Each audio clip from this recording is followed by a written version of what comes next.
अस्सलामु अलैकुम वरहमतुल्लाहि वबरकातुहू।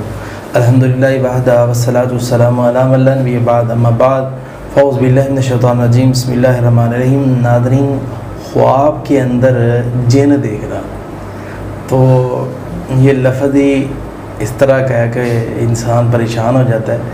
परेशान होने की ज़रूरत नहीं है, डरना जिन्नात को चाहिए, इंसानों को नहीं। जब अल्लाह ने इंसानों को पैदा किया तो जिन्नात वैसे ही दौड़ गए थे खौफ की वजह से, ये किधर से नई मखलूक आ गई।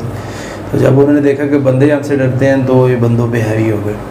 तो इसलिए जब जो बंदा ख्वाब में इसको देखता है तो फ़रेब से लोगों को हैरान कर देगा। यानी कि जो बंदा ख्वाब में जिन्नात को देखता है ना, वो लोगों को हैरान कर देगा, फ़रेब धोखा देकर लोग हैरान रह जाएंगे, यार क्या बंदा है।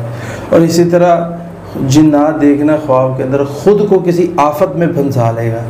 इस तरह ख्वाब के अंदर इंसान देखते हैं जिन्नात को तो किसी से कोई चीज़ हासिल करेगा या दौलत हासिल करेगा धोखे के साथ। इस तरह ख्वाब में देखते हैं कि जिन के साथ वो जंग कर रहा है तो ये बहादुर होगा, बुलंदी पाएगा, सरदारी पाएगा।